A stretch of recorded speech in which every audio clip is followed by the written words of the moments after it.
I'm at a loss for where to begin, but I need to get this off my chest, because the more I dwell on it, the more it feels like I'm slipping out of touch with reality.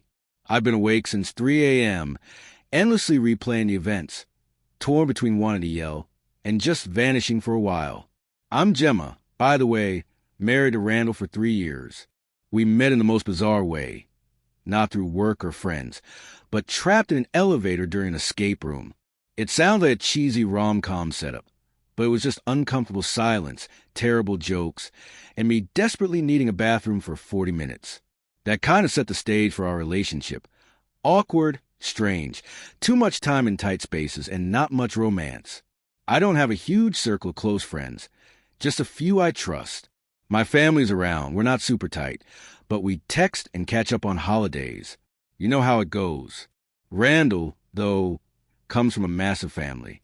I mean, so big I can't keep track of half their names. Every family gathering feels like a mob scene, with everyone tossing around jokes, in air quotes for a reason, about me being the odd one out, the overly serious one, or my personal favorite, the one with too many opinions. At first, I brushed it off. Family teasing isn't my thing, but I could deal. Lately, though, it's gotten sharper, more cutting. I'm not sure if I'm being too sensitive or if they're actually getting crueler, but it stopped being funny, if it ever was. So, here's the main story. Ariana, Randall's cousin, is expecting her first kid, so there's a baby shower at his mom's place. If you've never been to one, it's not all cute games and pastel cupcakes. It's more like people crowded in the kitchen, munching on too much cheese and pretending to care about diaper brands. I arrived with Randall, and right away, I felt this weird, heavy atmosphere, like everyone's too loud but also staring at me. It's hard to describe, like I'm the only one nodding on some inside joke. I try to keep it low-key, scrolling through TikTok, chatting lightly with Ariana, who's honestly sweet and not part of the issue. But then, of course, Reagan, Randall's sister, who acts like she's a star of her own show, waltzes in with a seltzer in hand and starts her usual routine. She asks if I finally figured out their grandma's pasta salad recipe and calls my shoes bold. They're just Doc Martens. Whatever, it's her typical jab. I force a laugh and stick to the corner by the window because it's stifling with so many people packed in. Then, out of nowhere, one of Randall's aunts, I think one of the loud ones, asks in this overly cheery tone, "So, when are you two having a baby?" The room goes dead silent. I hate these kinds of questions. Randall knows this. He knows I don't want to discuss it in front of a crowd, that it's a touchy subject. He knows I'm not even sure I want kids. We've talked about maybe someday, but not now, not like this, not when we're still sorting things out. He always says he's on the same page, but then he'll drop weird comments about being too young to be a dad. He's 33, not exactly a kid himself. So I just shrug and mumble, "We're not in a hurry." But Randall, maybe it was the attention, maybe he'd had a drink, maybe he just felt like being mean, lets out this loud, harsh laugh, almost like a bark, and says, "With her? I'd rather stay childless than raise kids with that attitude." People actually laugh, not just polite chuckles, but real hearty laughter, like he's dropped the funniest line ever. Reagan, never one to miss her moment, chimes in. She'd probably give birth to grudges and nurse them with drama. There's a brief pause, then more laughter. I'm standing there, completely exposed, thinking, what do I even do? I look at Randall, and he's grinning. Not at me, but at the room, clearly eating up the spotlight. I say, "That's not funny," keeping my voice even. He smirks and replies, "Chill out, you're always so touchy. No wonder I don't want kids with you. I've never wanted to lash out at someone so badly, but I didn't. I just balled my fists and stared him down. Reagan's still laughing. Someone else mutters something about women these days. My mind goes blank. I don't even know what I was thinking. I just had to get out. I headed for the hallway, planning to step outside, maybe call my sister. But Randall grabs my arm. Hard, not abusive, but too firm, like he's trying to stop me from making a scene. He says, "Where are you going? Don't ruin this for everyone." I yank my arm free and snap, "Touch me again and I will." He lets go, but his hand lingers a moment too long. As I'm walking away, I hear his mom, in this hushed tone, tell him, "Get your wife under control." It's not even meant for me. Like I'm not a person who can hear, just a problem to be dealt with. I turn back, lock eyes with her, but say nothing. I just keep moving. In the hallway, Reagan tries to block me for a second, saying, "Come on, Gemma, it was just a joke." I don't respond, just push past her, accidentally knocking over a tray of party favors. She gasps like I've committed a crime, but I don't stop. At the front door, one of Randall's aunts, honestly, I can't tell them apart when I'm this angry, tries to grab my arm, but I pull away and say, "Don't. Just don't." I open the door, slam it behind me, and hear Randall's voice inside, half apologizing, half blaming me. I don't care. I get into his car and sit there, trembling. I text my friend Meline, not my sister, just a friend with the same name. I know it's confusing. And she says, "Want to come over?" So I drive to her place and spend 2 hours in her kitchen eating leftover pizza and talking about anything but what happened. I avoid my phone, but it keeps buzzing. Group chat notifications, Randall, Reagan, his mom. I turn it off and stuff in my bag. I don't go home that night. I text my mom so she doesn't worry, and she says she'll call me tomorrow. She's not shocked, which probably says something about how things have been going. I keep thinking, what did I just go through?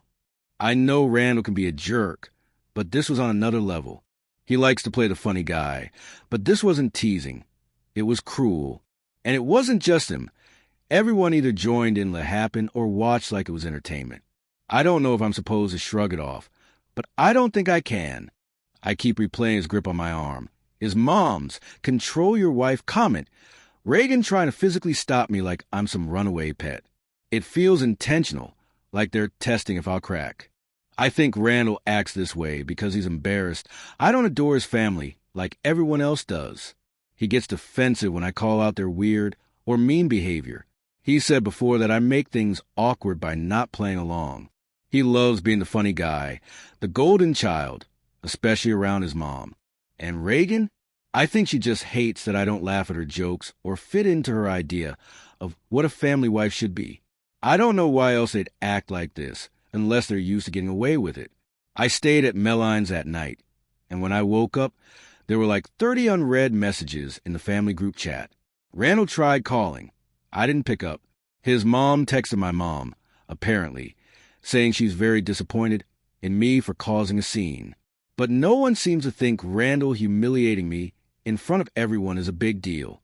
I'm supposed to let it go, I guess, because that's what good wives do. I haven't decided what I'm doing yet, but I'm not going to just accept this treatment. I'm not the one who needs to apologize. I'm done acting like this is normal. If anyone cares, that's where I'm at. I'm still angry. I'm not going home. And Randall can figure out his own ride back from his mom's because I'm not picking him up. Let him Uber for all I care. Thanks for reading if you got this far. I'm not sure what's next, but I'm not forgetting this. My life feels like a mess of group chats and messy family dynamics now. I was going to wait to update until I knew what I wanted to do. But if I don't write this out, I'll lose it. So, after that disastrous baby shower, check my last post for full mess. I stayed at my friend Meline's. She didn't pry, just gave me some sweats and let me dig through her freezer.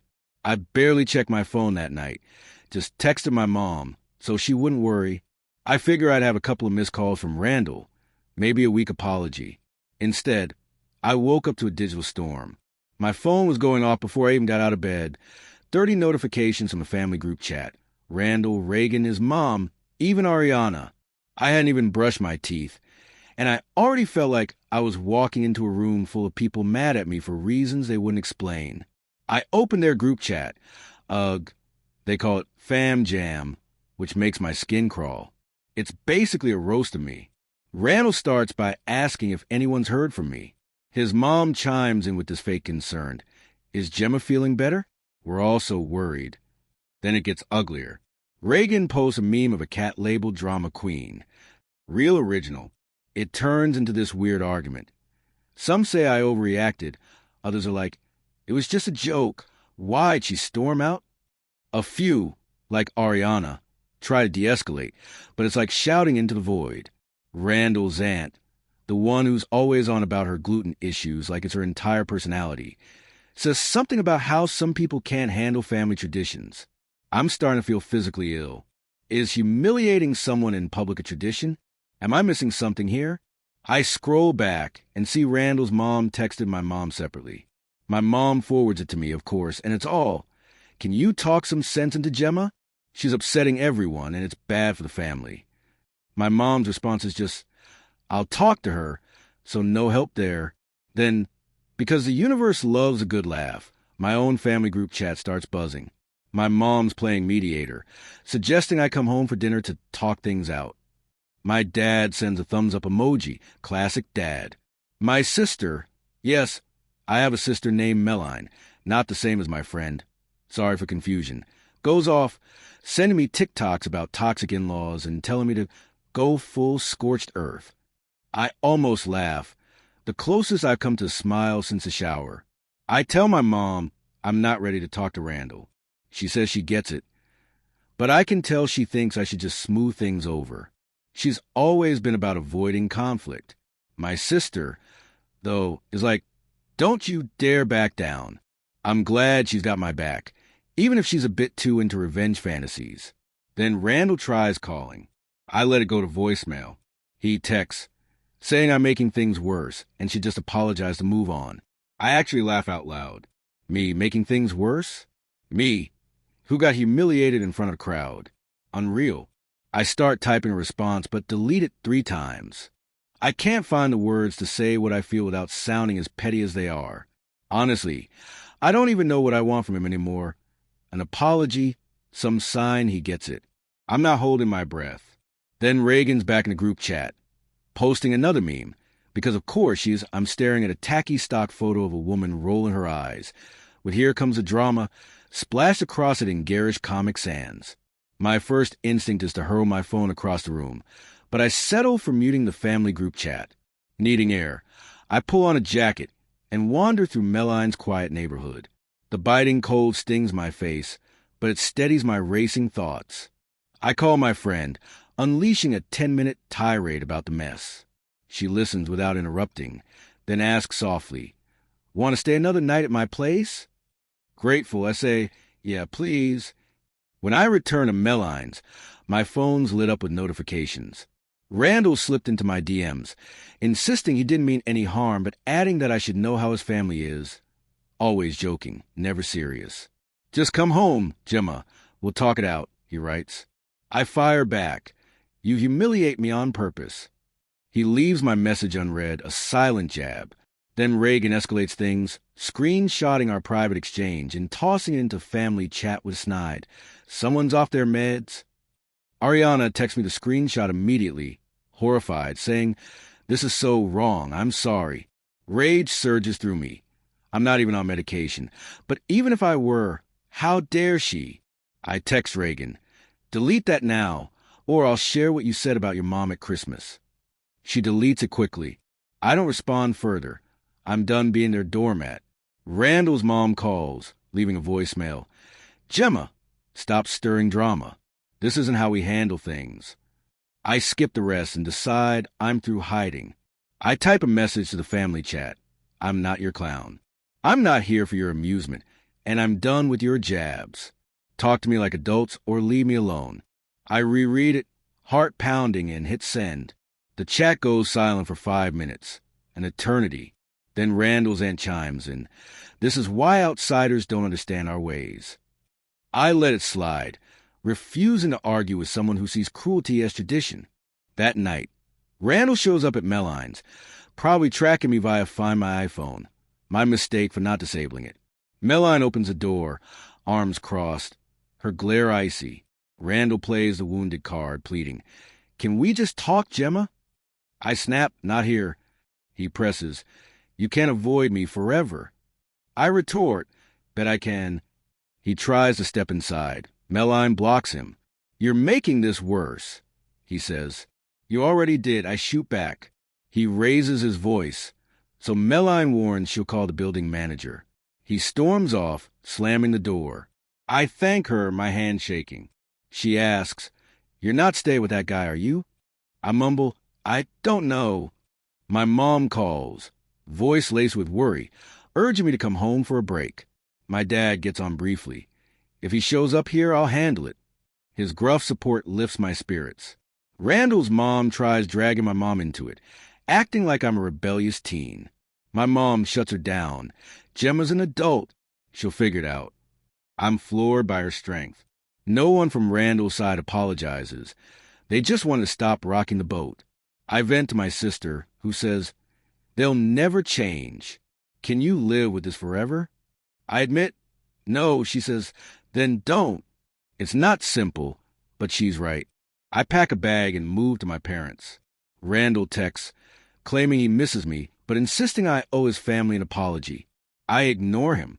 He calls, then emails about getting back to normal. I delete it. I keep wondering why Randall's like this. Fear of not fitting in with his family? He said his mom hounds him to keep things in line. It feels so juvenile. I notice their patterns now. They close ranks when challenged, and Randall plays the funny guy, no matter who he hurts. I hoped he'd mature. Now I'm skeptical. I'm done being their scapegoat. If Randall picks his family, he can have them. I've got my own people, flaws and all. I'm at my parents', drowning in my mom's cooking, laughing at my sister's girl boss memes. Randall texts from random numbers, but I'm not caving. I don't know how this ends, but I'm holding my ground. Days later, I'm still at my parents'.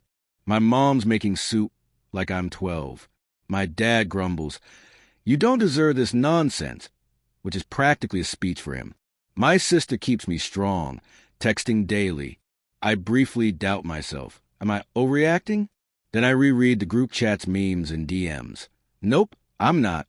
Randall's mom texts, inviting me to a family dinner at their favorite restaurant, with its wobbly chairs and coveted breadsticks, to clear the air. It's a trap, a public setting to keep me quiet. I show my mom. She suggests it could bring closure.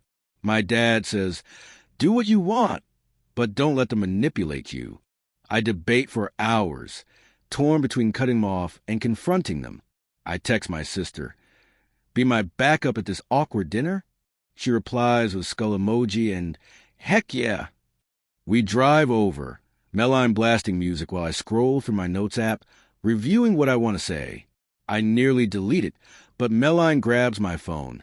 Don't let them gaslight you. She's right. At the restaurant, the hostesses look screams. You're with them. The whole family's there. Randall, his parents, Reagan, aunts, and uncle, and Ariana, who looks drained. They fake casual, but tension crackles. Randall tries for a hug. I nod and take a seat at the table's end. Meline sits beside me, glaring. Small talk is painful. Randall's dad rambles about his car. Someone mentions rain. Reagan, inexplicably in sunglasses, whispers about me. After drinks arrive, Randall's mom clears her throat. We're here to move forward, but grudges won't help. Everyone should apologize. I nearly choke. Randall adds, you overreacted, Gemma. Let's get back to normal. Reagan mutters, some people don't know normal. I glance at Meline. She raises an eyebrow. I almost stay silent, like always, but anger wins. I open my notes app and say, I made a list. Randall's mom looks confused. Reagan rolls her eyes. I read every cruel comment. Reagan's pasta salad jab, Randall's mom's dress remark, the drama queen memes, Randall's quip about not wanting kids with negativity. The table goes quiet, save for an aunt sipping wine. Randall says, it's just joking. I reply, you laughed at me, not with me, and didn't care if it hurt. Reagan groans, really? I say, yes. To Randall, I add, you used me as a prop for your family's laughs. I'm done. His mom says I'm tearing the family apart. I counter, you are, by ignoring this. I'm not sorry for leaving. I slide divorce papers to Randall. Sign them. He's stunned. His mom says, you're not serious. I stand saying I am. Randall grabs for me. I shake him off. Reagan snaps I'm jealous. I laugh. Thank God I'm not you. Meline and I leave. Randall follows, begging, "We can fix this." I say, "You humiliated me. Now it's your turn." He yells, "I'll regret it." I don't look back. I thought that was the end, but Randall's family keeps going. I wake to missed calls. Randall, his mom, Reagan, unknown numbers. Messages plead for reason or talks. I mute them. My mom makes waffles. My dad grunts. Randall's mom texts my mom, claiming I'm ruining the family. My mom says, "Gemma's an adult." I move my stuff out with my dad. Plants wilted, mail stacked, pizza half-eaten. I leave the key and slam the door. Randall texts, "You could have said goodbye." I don't reply. His mom sends a novel about forgiveness. I send it to my sister. She says, "Frame it." My dad offers a place to stay. My mom cooks.